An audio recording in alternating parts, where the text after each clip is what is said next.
Movie की शुरुआत में हम गारफील्ड को देखते हैं जो कि बाहर से घूमकर आता है और देखता है कि जमीन पर गुलाब के पंख बिखरे हुए हैं। उसे लगता है कि ये सब उसके लिए ही है, इसलिए वो सीधा जाकर अपनी कुर्सी पर बैठ जाता है। तभी जॉन वहाँ पर आकर उसके पास प्यार भरी बातें करने लगता है, जिससे गारफील्ड को लग रहा था कि जॉन उसकी ही तारीफें कर रहा है। लेकिन असल में जॉन ये सब डॉक्टर लिच की फोटो को देखकर कह रहा होता है, क्योंकि आज वो उसे शादी के लिए प्रपोज करने वाला था। गारफील्ड को ये जॉन की शादी वाली बात बिल्कुल भी पसंद नहीं आती, इसलिए वो जॉन के जाने के बाद लिज के फ्रेम को अपनी पूंछ से गिरा देता है और इसके बाद वो रोमांटिक सॉन्ग्स को बदलकर पॉप म्यूजिक भी लगा देता है और उस पर नाचने लगता है। जॉन तुरंत ही उस पॉप म्यूजिक को बंद करके गारफील्ड को बाहर लेकर जाने लगता है। इसी बीच वहाँ पर लिज भी आ चुकी थी। लिज अंदर आते ही जॉन को बताती है कि वो एनिमल बचाओ अभियान के लिए एज अ स्पीकर चुनी गई है और इसके लिए वो कल ही फ्लाइट से लंदन जा रही है। अभी वो बात कर ही रही थी कि तभी उसकी नजर घर के डेकोरेशंस पर चली जाती है। वो जॉन से इसके बारे में पूछती है। इधर जॉन भी उसे प्रपोज करने के लिए रिंग ढूंढने लगता है और जब वो उसे नहीं मिलती तब वो लिज से झूठ बोलते हुए कहता है कि ये सब उसने ऑडी के बर्थडे के लिए किया है। ये सुनकर लिज बहुत ही ज्यादा खुश हो गई थी और वो तुरंत ही कल की पैकिंग करने के लिए वहाँ से चली जाती है। बेचारा जॉन उदास होकर जब किचन में आता है तो वो देखता है कि गारफील्ड उसे रिंग बॉक्स के साथ खेल रहा है और वो सारा चिकन भी चट कर गया था, मगर जॉन उसे कुछ भी नहीं कहता क्योंकि वो लिज को प्रपोज ना कर पाने से काफी ज्यादा परेशान था। इसलिए वो डिसाइड करता है कि कल वो लंदन जाकर ही लिज को प्रपोज करेगा और अगले दिन वो अपनी कार से लंदन के लिए निकल जाता है। लेकिन रास्ते में वो ऑडी और गारफील्ड को एक केयर सेंटर में छोड़ता है, जहाँ केज में बंद गारफील्ड और ऑडी को बहुत ही बुरा लग रहा था। इसलिए गारफील्ड चिल्लाते हुए दरवाजे को पीटने लगता है, जिससे अचानक ही वो दरवाजा खुल जाता है। फिर वो और ऑडी वहाँ से भागकर चुपके से जॉन की कार की तरफ आ जाते हैं। पहले तो गारफील्ड ऑडी को कार में नहीं घुसने देता, लेकिन जैसे ही वो जॉन को कार की तरफ आते हुए देखता है वो तुरंत ही ऑडी को अंदर बुला लेता है और वो दोनों ही जॉन के कपड़े बैग में से फेंक कर उसके अंदर छुप जाती हैं। सीन यहाँ से शिफ्ट होकर डार्जिस नाम के एक आदमी पर जाता है जिसे जानवरों से बहुत ही ज्यादा नफरत थी। तभी वहाँ उसके पास उसका स्मिदी नाम का एक सर्वेंट आता है और कहता है कि आज क्वीन की विल पढ़ने के लिए कुछ वकील आ रही हैं। ये सुनकर डार्जिस बहुत ही ज्यादा खुश हो जाता है और वो कहता है कि अच्छा है, अब इस पूरे महल पे मेरा ही राज होगा। इसके थोड़ी ही देर बाद क्वीन की विल पढ़ने के लिए वहाँ पर वकील आ जाती है, जिसे सुनने के लिए डार्जिस ने बहुत से लोगों को इनवाइट किया था। विल में लिखा था कि स्मिदी हमेशा ही उनका वफादार रहा है, इसलिए वो वहाँ उनके जानवरों का ख्याल रखेगा। इसके बाद वकील बताते हैं कि क्वीन ने अपनी सारी प्रॉपर्टी अपने प्यारे बिल्ली प्रिंस के नाम कर दी है। ये सुनकर डार्जिस बहुत ही ज्यादा आग बबूला हो जाता है क्योंकि उसके अरमानों पर पूरी तरह ही पानी फिर गया था। वकील उसे कहते हैं कि अब उसे तो प्रिंस के मरने का ही वेट करना होगा, जिसके बाद डार्जिस उसे कहता है कि प्रिंस को मरने में अभी कम से कम 14 साल है और मैं तब तक का वेट तो नहीं कर सकता। इसके बाद हमें प्रिंस को दिखाया जाता है जो कि देखने में हूबहू गारफील्ड की तरह ही दिख रहा था और उसके किंग बनने से महल के सभी जानवर काफी ज्यादा खुश थे। अब प्रिंस आकर सभी को एक छोटी सी स्पीच देते हुए कहता है कि मेरे राज में सभी जानवर यहाँ आराम से रहेंगे और आपको कुछ नुकसान नहीं होगा। इतना बोलकर वो वहाँ से चला जाता है। रास्ते में उसका असिस्टेंट डॉग जिमी उससे कहता है कि आपको अब डार्जिस से थोड़ा बचकर रहना चाहिए। तब प्रिंस उसकी बात नहीं मानता और हंसी में टाल देता है। वो कहता है कि बिल्कुल भी नहीं, डार्जिस तो मुझसे बहुत ज्यादा प्यार करती है। इतना बोलकर वो वहाँ से आगे चला जाता है, लेकिन उसका ये मानना बिल्कुल ही गलत था क्योंकि तभी वहाँ पर डार्जिस आकर उसे एक बास्केट में डाल देता है और किडनैप कर लेता है। इसके बाद वो बास्केट को पास की एक नदी में फेंक कर आ जाता है, जिस पर प्रिंस बहुत ज्यादा परेशान हो जाता है क्योंकि उसे स्विमिंग अच्छे से नहीं आती थी। इसके बाद हमें जॉन को दिखाया जाता है जो कि लिज को प्रपोज करने के लिए लंदन पहुंच चुका था। वो उसी होटल में रूम लेता है जहां लिज पहले से ही ठहरी हुई थी। वो वेटर को कहकर लिज को मैसेज भिजवाता है। लिज तुरंत ही जॉन के रूम में आ जाती है। वो जॉन को लंदन में देखकर काफी ज्यादा सरप्राइज और खुश थी। अब जॉन जैसे ही उसे प्रपोज करने ही वाला था कि तभी ऑडी और गारफील्ड उसके बैग से निकलकर बाहर आते हैं। जॉन को तो समझ ही नहीं आ रहा था कि उसके साथ ये क्या हो रहा है और बेचारे के पास अब एक भी कपड़े नहीं बचे थे। इधर पैलेस में भी जानवरों को पता चल चुका था कि डार्जिस ने प्रिंस को नदी में फेंक दिया है। तभी वहाँ पर एक पैरेट आकर सभी को बताता है कि डार्जिस ने महल में एक नया रूल लगाया है कि अब से कोई भी जानवर बाहर नहीं घूम सकता। ये सुनकर सभी जानवरों को बहुत ज्यादा गुस्सा आ जाता है। तब विनी उनसे कहता है कि प्रिंस जल्द ही वापस आ जाएंगे, बस हमें तब तक डार्जिस पर नजर रखना होगा। वहीं डार्जिस को भी लग रहा था कि वो पूरी तरह से जीत चुका है, इसलिए वो स्मिदी को लंदन अपने शाही शूट लेने के लिए भेज देता है। यहाँ दूसरी तरफ लंदन में जॉन और लिज एक साथ म्यूजियम घूमने जाने का डिसाइड करते हैं, लेकिन वो गारफील्ड और ऑडी को होटल रूम में ही छोड़ देते हैं, जिससे थोड़ी ही देर में गारफील्ड वहाँ पर इतना ज्यादा बोर हो गया था कि वो बाहर निकलने का सोचता है और जैसे ही housekeeping room clean explain करने के लिए आती है, वो और ऑडी वहाँ से निकलकर फुर हो जाते हैं। वो लोग पूरे लंदन में ही जॉन और लिस को ढूंढते हैं और घूमते घूमते वो लोग एक सोल्जर परेड में भी पहुँच जाते हैं, जहाँ गारफील्ड एक गार्ड के सामने जाकर नाचने लगता है और कहता है कि ये लोग कुछ भी नहीं करेंगे और ऐसे ही ड्यूटी पर खड़े रहेंगे। इतने में ही ऑडी आकर वहाँ पर उस सोल्जर के जूते पर टॉयलेट करने लगता है, जिसके चलते उन दोनों को ही वहाँ से भागना पड़ जाता है। अभी वो लोग भाग ही रहे थे कि तभी वहाँ पर एक कार आकर रुकती है, जिसमें से स्मिदी बाहर निकलता है और वो गारफील्ड को ही प्रिंस समझकर अपनी कार में बैठा लेता है। पहले तो गारफील्ड वहाँ से नहीं जाना चाहता था, लेकिन जैसे ही गारफील्ड को कार सीट पर एप्पल पाई नजर आती है, भुक्कड़ गारफील्ड उसे खाने में बिजी हो जाता है। वहीं बाहर परेशान होकर ऑडी उनका पीछा कर रहा था, लेकिन कार की स्पीड बहुत ही ज्यादा तेज होती है, इसलिए वो वहाँ तक नहीं पहुँच पाता और एक जगह बैठकर रोने लगता है। तभी वहाँ पर पास के नाले से प्रिंस निकलकर ऑडी के सामने आता है। उसे देखकर ऑडी खुशी से नाचने लगता है, क्योंकि उसे लग रहा था कि ये गारफील्ड है। उसी वक्त जॉन भी वहाँ उन दोनों को देख लेता है और वो उन दोनों को देखकर काफी ज्यादा चौंक गया था। वो कहता है, तुम दोनों यहाँ क्या कर रहे हो? अगर आज तुम खो जाते तो मैं क्या करता, इसलिए अब मैं तुम्हें अकेले छोड़कर कहीं भी नहीं जाऊंगा। इतना बोलकर वो प्रिंस और ऑडी को होटल ले जाता है। इधर दूसरी तरफ डार्जिस प्रिंस के खो जाने की खबर लॉयर्स को दे देता है, ताकि अब वो सारी प्रॉपर्टीज उसके नाम कर दे। लेकिन वकीलों को दाल में कुछ काला नजर आ रहा था। कॉल के कट होते ही डार्जिस से मिलने एबी नाम की एक इन्वेस्टर आती है। यही डार्जिस एबी को बताता है कि जल्दी वो यहाँ के सभी जानवरों को बाहर भगा देगा और उनके घर की जगह पर एक बार बनाएगा। अभी वो एबी को अपने सारे प्लान्स बता ही रहा था कि बाहर स्मिदी भी गारफील्ड को पैलेस पर ले आता है। इतना बड़ा महल देखकर गारफील्ड के तो होश उड़ जाते हैं। उसकी आवाज सुनकर विनी भी वहाँ आता है और कहता है कि मुझे पता था कि आप जरूर आएंगे, इसलिए अब आप चलकर बाकी जानवरों को थोड़ा मोटिवेट कर दीजिए। जिस पर गारफील्ड पहले तो उसे मना कर देता है, पर जैसे ही विनी वहाँ की दावत के बारे में उसे बोलता है, गारफील्ड तुरंत ही मान जाता है। बाहर सभी जानवर उसे देखकर बहुत ज्यादा खुश थे, लेकिन गारफील्ड उन सभी का मजाक बनाकर उन्हें फालतू सी स्पीच देकर वहाँ से चला जाता है, जिससे सभी जानवरों को उस पर शक हो गया था। मगर तभी रैट वहाँ आकर उन्हें बताता है कि डार्जिस इस बार्नयार्ड को तोड़ने वाला है। तब विनी उन्हें कहता है कि जब तक प्रिंस जिंदा है हमें किसी तरह की टेंशन लेने की कोई जरूरत नहीं है। ये बात सुनकर खरगोश कहता है कि ये जंगली हमारा प्रिंस नहीं है, ये तो बिल्लियों के नाम पे भी कलंक है। इस पर विनी कहता है कि उसे प्रिंस होने की कोई जरूरत नहीं है, क्योंकि इसका शरीर और रंग ही हमें प्रोटेक्ट कर लेगा। बस अब हमें इसका ध्यान रखना होगा ताकि ये यहाँ रुक कर हमारे लिए काम कर सके। इधर दूसरी तरफ हम देखते हैं कि जॉन लिस के ख्यालों में खोया हुआ था। प्रिंस उससे परेशान होकर ऑडी से कहता है कि तुम इसे समझाओ कि मैं प्रिंस हूँ। इसके बाद वो उसे कहता है कि हमें यहाँ से भागना होगा और सबसे पहले तुम्हें इसके लिए एक प्लान तैयार करना होगा। जिस पर ऑडी गोल गोल घूमकर अपनी ही पूंछ पकड़ने लगता है। ये देखकर प्रिंस भी समझ गया था कि ऑडी से तो कुछ भी नहीं होने वाला। इधर गारफील्ड की हालत भी ठीक नहीं थी। वो विनी से कहता है कि अब उसे जॉन के पास जाना है। तब विनी उसे समझाता है कि जॉन तो तुम्हारे बगैर ही खुश है और तुम यहाँ आराम से रह सकते हो। यहाँ पूरी ऐशो आराम की जिंदगी है, जो तुम खाना चाहोगे तुम्हें मिलेगा, तुम्हारी हर बात मानी जाएगी। जिसके बाद विनी गारफील्ड को लालच देते हुए प्रिंस का बेडरूम दिखाता है और इसके बाद वो उसको महल का हर एक कोना दिखाता है। बाद में वो गारफील्ड को उसकी पसंदीदा जगह यानी किचन भी लेकर जाता है। अब इतना बड़ा किचन देखकर गारफील्ड पूरी तरह से पिघल गया था और अब वो पैलेस में रुकने के लिए रेडी हो जाता है। अब जैसे जैसे दिन बीत रहे थे, गारफील्ड पूरी तरह से महल में एंजॉय कर रहा था और वो जॉन को भी कहीं न कहीं भूल चुका था। वो पूरा ही दिन सिर्फ घूमता और खाता ही रहता। अब जैसे ही थोड़े दिनों में डार्जिस की नजर उस पर पड़ती है, वो स्मिदी से उसके बारे में पूछता है। स्मिदी उसे बताता है कि जब वो लंदन उसका ही कोट लेने गया था, तब सड़क पर उन्हें प्रिंस घूमते हुए मिला। ये सुनकर डार्जिस को खुद पर ही गुस्सा आता है कि उसे प्रिंस को उसी दिन ही मार देना चाहिए था। इधर गारफील्ड भी इतने बड़े घर में धीरे धीरे बोर होने लगा था। वो विनी से कहता है कि ये घर बिल्कुल म्यूजियम है, यहाँ कोई भी मजा नहीं है। इधर विनी को भी खबरी बता देते हैं कि वकील मंडे को आने वाला है, इसलिए हमें तब तक गारफील्ड को सुरक्षित रखना होगा। अब डार्जिस भी प्रिंस के खिलाफ अपने प्लान शुरू कर देता है। वो सीधा जाकर रोमेल नाम के एक खूंखार कुत्ते को गारफील्ड का तकिया सुंघाता है और फिर उस पर हमला करने के लिए घर में ही छोड़ देता है। लेकिन अब जानवरों ने भी ठान लिया था कि वो डार्जिस के किसी भी प्लान को सक्सेस होने नहीं देंगे, इसलिए विनी सीधा रोमेल के पास आता है और कहता है कि उसके पास चबाने के लिए प्रिंस से भी ज्यादा मजेदार चीज है। और इसके बाद वो रोमेल को डार्जिस की पैंट लाकर दे देता है, जिसके बाद वो दोनों उसी से टग वॉर खेलते हैं। अब थोड़ी देर बाद जब रोमेल डार्जिस की पैंट्स को देखता है तो उसे लगता है कि ये उसका टारगेट है, इसलिए वो तुरंत ही उस पर हमला कर देता है। अब सीन यहाँ से शिफ्ट होकर असली प्रिंस के पास जाता है, जिसे जॉन के साथ रहना बिल्कुल भी पसंद नहीं आ रहा था। उसे तो अपने महल की याद आती है और जब जॉन उसे लजानिया खाने को देता है तब वो नहीं खाता, क्योंकि वो उसे गरीबों का खाना लग रहा था। पर जिंदा रहने के लिए जब वो हल्का सा ही उसे टेस्ट करता है, तब लजानिया उसे इतना ज्यादा पसंद आता है कि वो उसे पूरा चट करके दोबारा से जॉन से उसे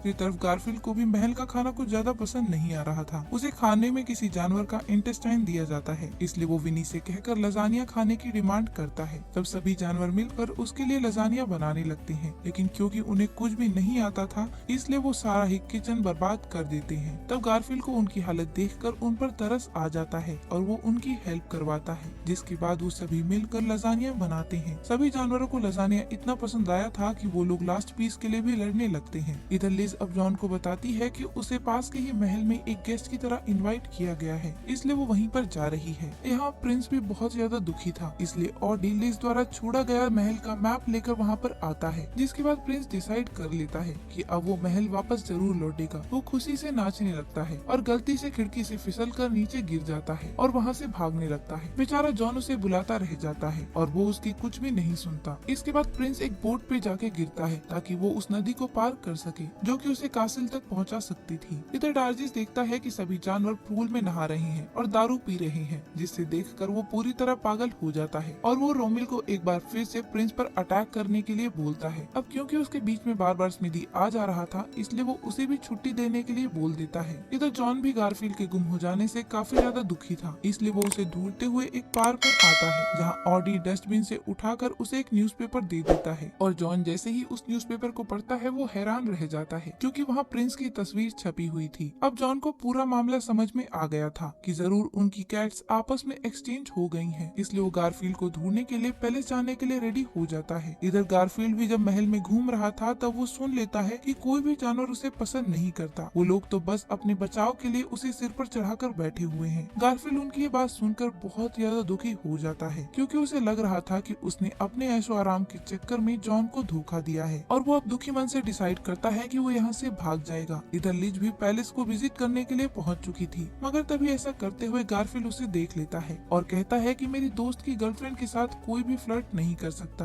वो डार्जिस को चिढ़ाने लगता है, जिसके बाद डार्जिस उसका पीछा करता है और इस बार वो उसे पकड़कर एक बैग में भर लेता है और फिर वो उसे बेसमेंट के एक छोटे से कमरे में ले जाकर कैद कर देता है। गारफील्ड यहाँ पर बहुत ज्यादा परेशान था, वो जोर जोर से हेल्प के लिए चिल्लाने लगता है। अब हमें प्रिंस और जॉन को दिखाया जाता है, जो कि धीरे धीरे महल की तरफ ही बढ़ रहे होते हैं। इधर गारफील्ड की हेल्प करने के लिए भी एक चूहा और विनी आ जाते हैं, लेकिन गारफील्ड उन्हें कह देता है कि मैंने सुन लिया है तुम लोग मेरे बारे में क्या सोचते हो, इसलिए तुम अपने आप को खुद ही प्रोटेक्ट करो, क्योंकि मैं तो चला अपने जॉन के पास। इतना बोलकर वो वहाँ से निकल जाता है। अब जब वो वहाँ से जा ही रहा होता है तब उसे अपनी परछाई पर कुछ डाउट होता है और वो हरकतें करने लगता है, लेकिन कुछ देर बाद ही उसे पता चल जाता है कि ये उसकी परछाई नहीं बल्कि प्रिंस है। प्रिंस अपना भांडा फूटते हुए देखकर गारफील्ड से कहता है कि जॉन तुम्हें बहुत ही ज्यादा प्यार करता है और तुम्हें उसके पास जाना चाहिए। अब सभी जानवर प्रिंस का वेलकम करने के लिए आते हैं और उसे बताते हैं कि डार्जिस हमें यहाँ से भगाने के लिए प्लान बना रहा है, जिस पर प्रिंस उन्हें कहता है ठीक है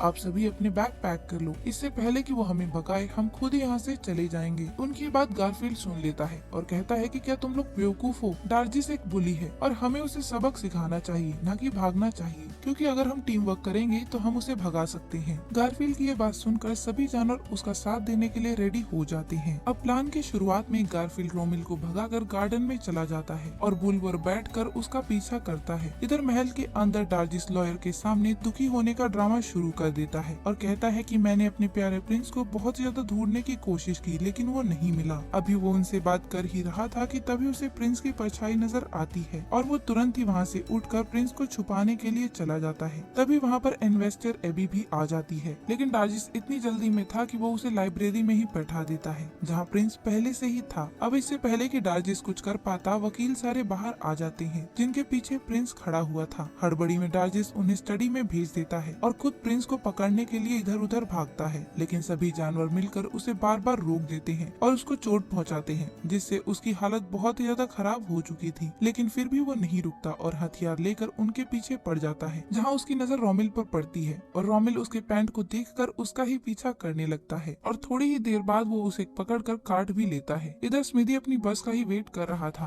कि तभी जॉन वहां आकर उसे कैसल का पता पूछता है और बताता है कि वो वहां पर अपनी कैट को ढूंढने आया है, जो कि शायद प्रिंस के साथ एक्सचेंज हो गई है। स्मिथी को भी सारी बात समझ में आ जाती। दूसरी तरफ डार्जिस की हालत पूरी तरह से खराब हो चुकी थी और अब वो वकीलों पर हथियार तान कर उन्हें धमकी देता है कि वो लोग तुरंत ही विल को चेंज कर दें। और उसे ये भी पता चल चुका था कि एबी भी उन्हीं वकीलों से मिली हुई है, इसलिए वो उसे भी अपने निशाने पे ले लेता है। लेकिन इससे पहले कि वकील सारी प्रॉपर्टी डार्जिस के नाम करते, वहाँ पर गारफील्ड और प्रिंस आ जाते हैं। लेकिन डार्जिस उन पर भी अपना हथियार तान देता है। लेकिन डार्जिस अभी कुछ कर पाता कि उससे पहले ही ऑडी आकर उसके पीछे से काट लेता है, मगर तभी वहाँ पर पीछे से लिज भी आ जाती है और डार्जिस उसे कैद करके लॉयर को विल तैयार करने के लिए कहता है। मगर तभी उन जानवरों में से एक चूहा आकर उसकी पैंट में घुस जाता है और जॉन फिर से उसे एक पंच मारता है, जिसके बाद इस मूवी का विलेन डार्जिस बेहोश हो जाता है और पुलिस आकर उसे ले जाती है। अब जॉन को भी ये सही मौका लगता है, इसलिए वो लिज को भी यही अपनी दिल की बात बता देता है और गारफील्ड लाकर उसे रिंग देता है, जिसके बाद जॉन लिज को शादी के लिए प्रपोज कर देता है और वो भी हाँ कर देती है। अब महल में सभी लोग काफी ज्यादा खुश थे, इसलिए महल के सभी जानवर महल के अंदर आकर पार्टी करने लगते हैं और लास्ट सीन में हम देखते हैं कि सभी जानवर पूल में बैठ के आराम से एंजॉय कर रहे हैं और हमारी मूवी यहीं पर खत्म हो जाती है।